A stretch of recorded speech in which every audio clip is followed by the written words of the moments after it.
भगवान की जय। ले चले अपनी नागरिया अवध बिहारी सांवरिया।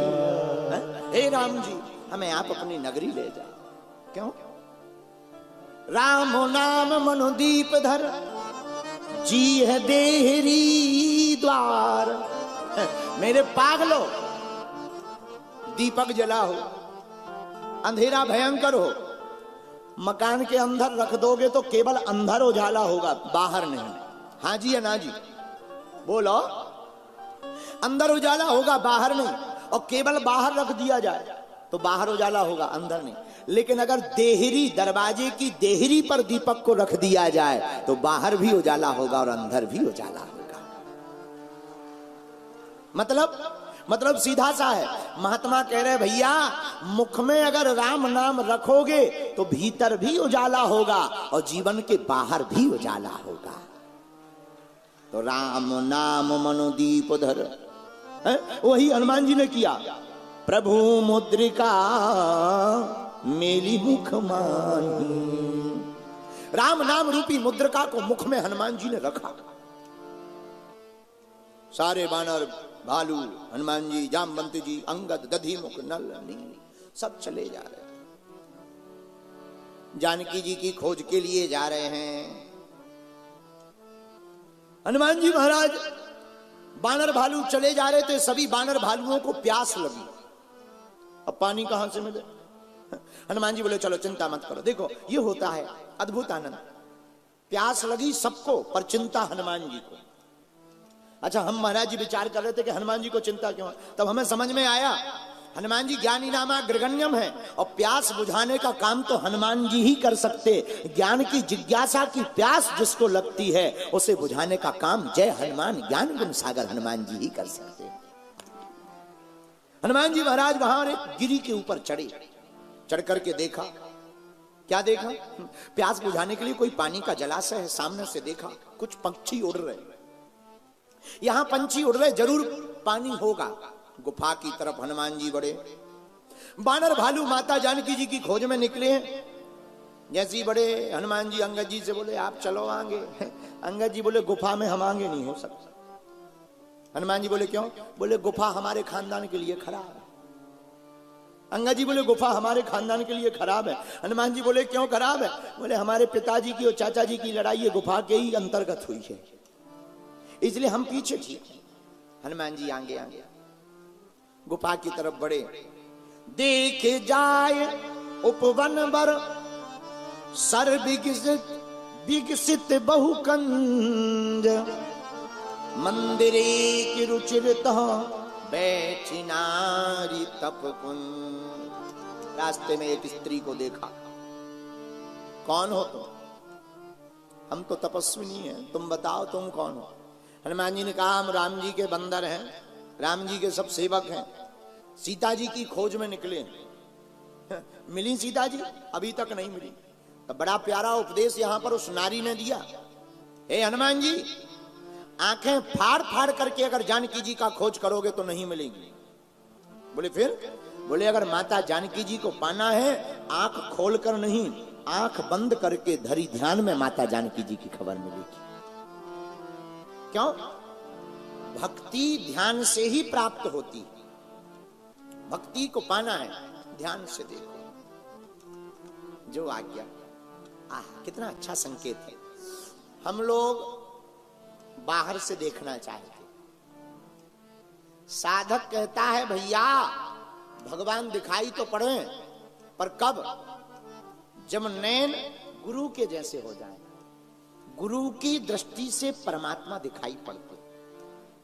श्री गुरु चरण सरोज रज निज मन मुकुर सुधारी। बरनो रघुबर विमल यश जो दायकु फल चार। जो दायकु फल चारी। श्री गुरु के चरणों की रज हमारे मन को सुधार देती है। गुरु की दृष्टि से ही परमात्मा दिखाई पड़ते। गुरु की दृष्टि से क्यों? देखो, चंद्रमा को देखना हो तो एक विशेष स्पेशल दूरबीन की आवश्यकता है। चंद्रमा दूर से दिखाई तो पड़ेगा, पर चंद्रमा की सतह को ठीक से देखना हो तब आपको एक विशेष दूरबीन की आवश्यकता पड़ेगी, तभी आप चंद्रमा की सतह को ठीक से देख सकते हो। जिस प्रकार चंद्रमा की सतह को देखने के लिए बड़ी दूरबीन माइक्रोस्कोप की आवश्यकता होती है, वैसे ही परमात्मा को देखने के लिए भी गुरु रूपी माइक्रोस्कोप की आवश्यकता होती है। क्यों? क्योंकि गुरु पुल हैं, ये चलना सिखाते हैं।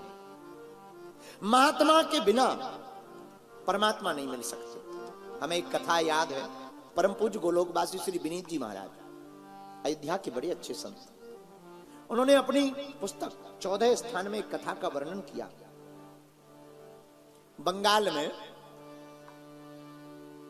सन 1930 के लगभग एक भक्त रहते थे, उनका नाम था दामोदर। नाम दामोदर, संतान कोई थी नहीं, पत्नी थी। पत्नी भी बड़ी पतिव्रता, महात्माओं के प्रति बड़ा प्रेम।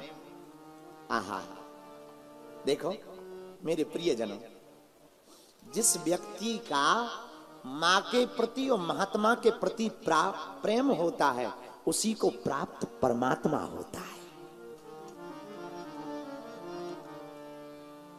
किसी ने कहा कि आप संतों से इतना प्रेम करते हो तभी तो तुम्हारे घर पर कोई संतान नहीं है। उन्होंने कहा हमें संतान चाहिए भी नहीं, परमात्मा हमारी संतान के समान ही तो है।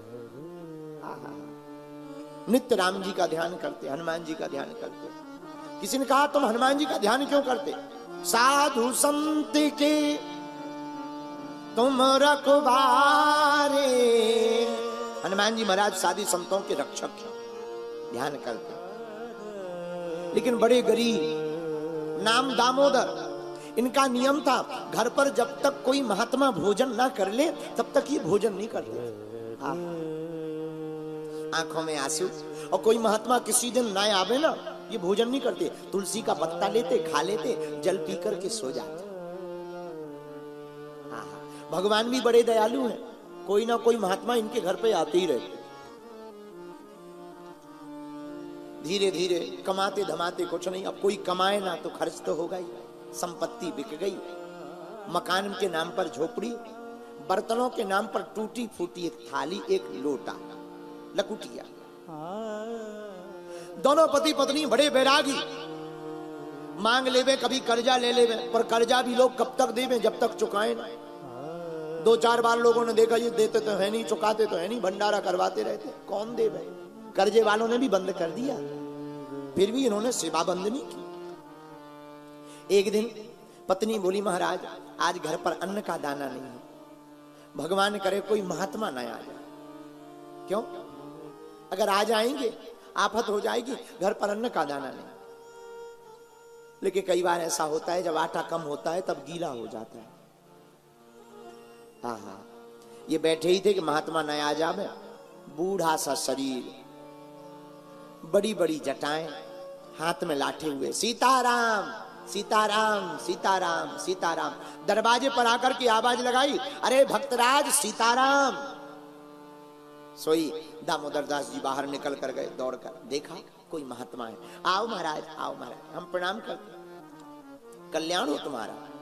क्या तुम्हारा नाम दामोदर है? जी महाराज। अच्छा अच्छा, हमने तुम्हारा नाम बड़ा सुना, महात्माओं को बढ़िया से भोजन कराते हो, आज तुम्हारे घर पर ही भोजन करेंगे। अब तो दामोदर बड़ी चिंता में पड़ गया।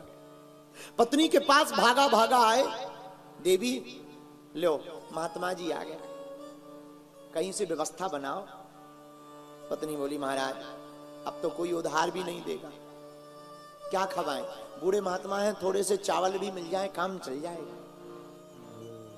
पति बोला कोई उपाय? पत्नी बोली, महाराज क्या उपाय? टूटी झोपड़ी है, बर्तन भी बिक गए, बर्तन भी महात्माओं के भंडारे में बिक गए। अब एक उपाय है, देखना कितने अद्भुत संत, कितने संत प्रेमी।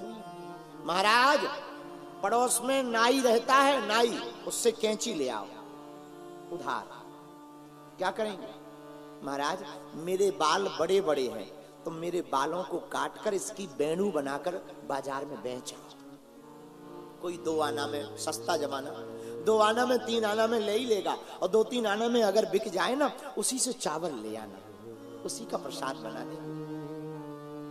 पति ने बहुत समझाया, ना ना ऐसा नहीं करना है, स्त्रियों की शोभा बालों से होती है, उसको काट देंगे, विचित्र लगोगी, अब सगुन होगा।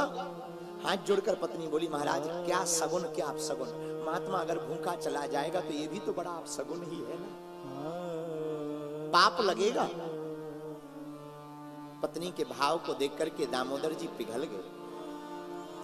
कैंची को नाई के घर से लाकर बीच के बालों को काट दिया, ले आए, लाकर के बेणु बनाया।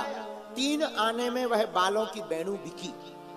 चावल लिया, सोचा बूढ़े महात्मा है, इतने में ही पा लेंगे। दिन में बढ़िया चावल प्रसाद बनवाया, महात्मा ने पा लिया, और जैसे ही पाया सोई बोले भक्तराज बड़ा आनंद आ गया प्रसाद में, अब तो हम कल जाएंगे, आज रात यहीं विश्राम करेंगे और रात को भी थोड़ा सा प्रसाद पाएंगे। अब तो दामोदर दास जी बड़े रोने लगे। पत्नी से बोले, अब महाराज जी रात रोकेंगे, जाएंगे ही नहीं, अब रात को कहां से भोजन लाएंगे। पत्नी ने कहा, महाराज आगे आगे के कुछ बाल रह गए, वो काट के और बेचो। रात को कैंची चलाई, खून बह गया, कई जगह से रक्त टप टप करके गिर गया, चमड़ी में कैंची लग गई, लेकिन अपने मुंह से आवाज भी नहीं निकाली। पति बालों को बेच करके चावल ले आए, पत्नी ने सफेद कपड़ा अपने सिर पर बांध लिया, खून से लथपथ, लेकिन आंखों से आंसू को पोंछा, फिर से प्रसाद बनाया। प्रसाद बनाकर महात्मा को पवाया, और पवा करके जब रात हो गई तो महात्मा के चरण बड़े श्रद्धा पूर्वक दोनों दंपति पति पत्नी दबाने लगे। महात्मा ने भाव देखा, चरण दबाते दबाते दोनों सो गए। भूखे तो थे, कुछ खाया तो था नहीं। दोनों दंपति जब सो गए और महात्मा ने देखा खून से लथपथ, कपड़ा सिर से निकल गया शयन में।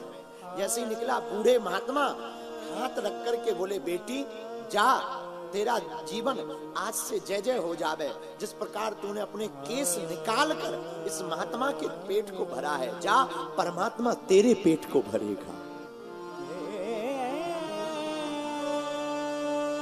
और रात को ही वो महात्मा चले गए। महाराज रात को वो महात्मा जैसे ही निकले, और ऐसी ठाकुर जी की अनुकंपा हुई, हम आपको सत्य घटना बता रहे हैं, ऐसी अनुकंपा भगवान की हुई कि जैसी प्रातः काल स्नान करने के लिए श्री दामोदर महाराज जी की धर्म पत्नी गई, और सिर पर जैसे ही हाथ लगाया, तत्क्षण नव कंचन केस, बड़े घुंघराले बाल, बड़े बड़े सुताही उग आए हैं। देख करके गदगद हो गए, भागी भागी आई, महाराज महाराज देखो हमारे केस वापस आ गए, हमारे केस वापस आ गए। पति बोला, अरे देवी तुम केस की बात करती हो, महात्मा चले गए, लेकिन महात्मा के स्थान पर कुछ रखा हुआ है। देखा तो हीरा और जवाहरात से भरा हुआ पूरा स्थान लदा। दोनों पति पत्नी रोने लगे कि वो महात्मा कोई और नहीं, साक्षात ठाकुर जी ही हमारे घर पर आए हुए थे।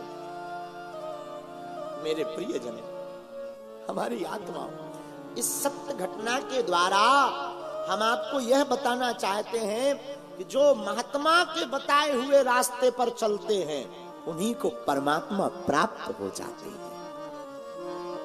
हनुमान जी के बताए रास्ते पर वानर चले, जानकी माता की खोज का रास्ता मिला। श्री संपाति जी मिले, जटायु का भाई संपाति, खाने के लिए दौड़ा, हम खा जाएंगे। हनुमान जी बोले, एक जटायु जी थे जो राम जी के लिए अपना तन त्याग दिए, एक तुम हो जो राम जी के काज के लिए खा रहे हो। संपाति ने जैसे ही सुना तो बोले, तुम जटायु को जानते हो? हनुमान जी बोले, जानते नहीं, अभी अभी राम जी के लिए उन्होंने अपने शरीर को त्याग दिया। संपाति जैसे ही सुनते हैं, आंखों से आंसू आ जाते हैं। हमारे भाई ने राम काज के लिए शरीर त्याग दिया। अरे जब हमारा भाई राम काज के लिए तन त्याग सकता, तो तुम चिंता मत करो, हमें सागर के किनारे तक ले चलो, हम जला जल दे दें ताकि अपने भाई को स्मरण कर लें, और इसके बाद में हम आपको माता जानकी की खोज बताएंगे। किसी ने कहा कि हमें तो दिखाई नहीं पड़ रही, तुम्हें कैसे पड़ेगी? तो श्री जटायु जी कहते हैं आपको नहीं दिखाई पड़ेंगी, लेकिन हमें दिखाई पड़ेंगी। बोले क्यों? मैं देखा तुम नाही गीत दृष्टि अपार, बूढ़ भयो न तक करती हूं कछुक सहाय तुम्हार। श्री संपादी जी कहते हैं हम गीधराज हैं, हमारी दृष्टि दूर तक जाती है। ये संकेत बड़ा अच्छा है। संकेत क्या है? मानो संकेत ये कह रहा हो कि भक्ति को देखने के लिए दूर दृष्टि चाहिए, और जो अपनी दूर दृष्टि रखता है वही भक्ति को देख पाता है, और जो भक्ति को देख पाता है वही भगवान को पा पाता है। दृष्टि दूर रखना चाहिए, दूर दृष्टि। एक आदमी से किसी ने पूछा क्यों दिखाई देता है? बोले हमें नहीं दिखाई देता। तो दूसरे ने मजाक में बोला वो सामने क्या है आसमान में? बोले वो तो चंद्रमा है। बोले अब इसके भी ऊपर देखोगे क्या? इतना ऊंचा तो दिखाई देता है। तो कितनी अद्भुत बात है कि चंद्रमा दिखाई देता है लोगों को, लेकिन एक बात है, लोगों को सब कुछ दिखाई देता पर खुद के अवगुण नहीं दिखाई देते। अब बुरा ना माने तो एक बात बोले, यहां सब विद्वान बैठे हैं, बहुत लोगों को ज्ञान का घमंड होता है, पर घमंड का ज्ञान बहुत कम लोगों को होता है। ज्ञान का घमंड होना बड़ी बात नहीं है पागलो, बड़ी बात तो तब है जब तुम्हें घमंड का ज्ञान हो जाए, और जो जिसे घमंड का ज्ञान हो जाता है वही भगवान का भक्त कहलाता है। एक बात और इसी में ऐसे समझो, हम अगर अपने मकान की छत पर चढ़ जाएं तो दूसरे का मकान तो देख सकते हैं पर खुद का नहीं। मकान की छत पर चढ़ने से दूसरे का मकान दिखाई देता है, स्वयं का नहीं दिखाई देता है। मेरे प्रिय साधको, हम बताना यही चाहते, जब व्यक्ति अभिमान की छत पर चढ़ जाता है तो दूसरे के अवगुण दिखाई देते हैं पर खुद के नहीं दिखाई देते। इसलिए दुनिया में अभिमान में नहीं, भगवान के स्वाभिमान में जीना चाहिए, ताकि अपने अवगुण दिखाई पड़े। बोलो सीताराम, जोर से बोलो। अच्छा, यहां संपादी जी कैसे? बूढ़े। और बूढ़े का मतलब क्या है महाराज? बूढ़े का मतलब ये सलाह हमेशा बूढ़ों से ही लेनी चाहिए, सलाह बूढ़ों से ही लेनी चाहिए। हनुमान जी ने सलाह जामवंत जी जैसे बूढ़े, जामवंत मंत्री अति बूढ़ा,